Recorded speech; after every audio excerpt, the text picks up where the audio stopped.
Hey you guys, welcome back. Let's talk about catastrophic thinking. Let's talk about worst case scenario thinking, the overthinkers, the worry warts, and why are you this way? At the root of all catastrophic worst case scenario thinking is just basically fear and low self-esteem. There's a tendency to assume that you're not equipped to handle whatever life could possibly throw at you. And so the overthinking and the worst case scenario is you just trying to prepare yourself. If you can think of every possible scenario and play out worst case scenario, a lot of that too also has to do with just negative thinking, but if you can play out every scenario and be prepared for it, then obviously you can alleviate some kind of uncomfortableness, pain, discomfort, because you can avoid the pain or discomfort. And that's really what catastrophic thinking, or a person that really does this often, or a ruminator, an overthinker, all of those things, that's what they tend to do. They just think about something to try to have some kind of control over a situation to avoid pain. And the problem is that you just can't control what life's going to throw at you.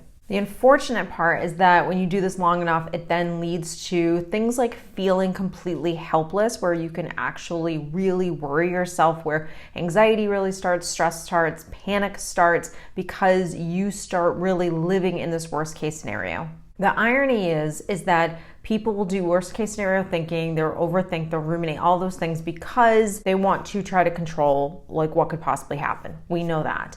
They also have this assumption that worst case scenario is something that they won't be able to deal with. And the irony is that most people that do worst case scenario thinking, overthinking, ruminating, are also the people that have actually gone through a lot of tough things in their life. And this is just a defense mechanism to try to help them and protect them from more of those tough things happening to them. Now, this defense mechanism is the brain's way of trying to keep you safe. And it's doing that by giving you these scary thoughts. It's trying to get you away from the thing that you're dreading, because the brain's trying to convince you that you're not capable of handling this scenario. Now, this pattern continues when you actually engage in those thoughts that the brain's trying to throw at you. The more you engage with it, the more it continues. So your brain doesn't understand that you don't want to be thinking these thoughts, that they're not helpful. It just knows that when it gives you these sensations, these feelings, these thoughts, you respond to them, you pay attention to them, and so it just keeps giving you more of what you're paying attention to. This is the thing that we are not taught. We're not taught it growing up, we're not taught it in school, is how the mind actually works and how to make it work at its best. If you understood that, and this is the simplest thing, but it's not the easiest thing to always do. Believe me, I understand that. And it is a practice, but you do get better and better at it the more you can be self-aware in the moment as to what's actually happening. Right there, that level of self-awareness, that level of mindfulness will allow you to start to detach from the fear, from the worry, from the catastrophic thinking, from the worst case scenario, from all of those things. You'll know exactly what you're doing, and you'll start to slow down enough to maybe not stop it dead in its tracks, but at least slow it down a little bit so you can have more control, versus before you just unconsciously feeding it and then going down into a rabbit hole. So let's start with, why are we even this way? We are this way because, quite frankly, you experience some type of traumatic experience, not just in childhood, but you could be experiencing it continuously. But because, again, you don't know what we just discussed about how the brain works and how to deal with traumatic things, we are all going to go through traumatic events in our life, whether they happen directly to us or whether we see them, whether we hear about it, whether we witness it. And now if you're someone who's highly sensitive, if you're an empath, guess what? When you watch the news, when you hear a story, when you're feeling a certain way or a little down, everything is just magnified for you. So you really have to learn how to take care of yourself. You have to learn what does it actually mean to be mentally healthy, to be emotionally healthy? How do I parent myself? How do I take care of myself? So when you are growing up and you experience things like parents being stressed, parents drinking, not having enough money, arguing and fighting, someone not emotionally being there for you, someone abandoning you physically or emotionally. The list goes on and on of what type of traumatic events, not just from mom and dad or the people that raised you, but just in general. You could have been in a house when you were 7 years old and in the middle of the night you got woken up because your house was on fire. that's a traumatic event. So because we go through traumatic events and we don't know, society is also programming us and giving us a download of information that is negative, that comes from a lot of fear, a lot of lack. So there are all these different avenues in which are coming at us that can influence us in a negative way.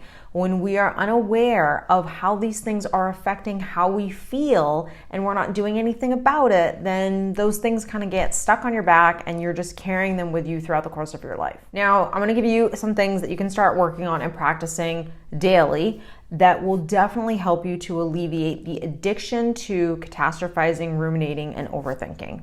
The first thing that I want you to remember, I want you to write this question down. Is this happening right now? And do I need to think about it right now? If it is not happening right now in this moment, it is a discipline to not allow yourself to continuously think about something that is not happening right now, that you don't have, it's not happening. It's not happening right now. So I can't think about this because if I do, literally nothing comes of it, because there's nothing I can actually do about it.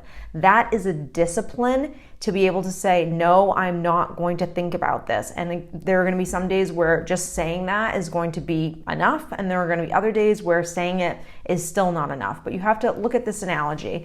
You don't allow yourself to sit on the couch all day and eat chocolate cake. You don't. You make sure that you eat enough fruits and vegetables and you get some protein, you're drinking some water, you're staying hydrated, you go take a shower, you brush your teeth. So you don't allow yourself to just rot away. So you have discipline in that way. And this is really the same thing. Now, what I also want you to remember is you are in an addictive habit and pattern of doing this. So it is going to take time to be able to break the cycle. I just want you to start recognizing that when this is happening and it feels like you have no control, that this is just the addiction right now. Like this is you are an addict. You are addicted to this. It is a pattern. It is a habit.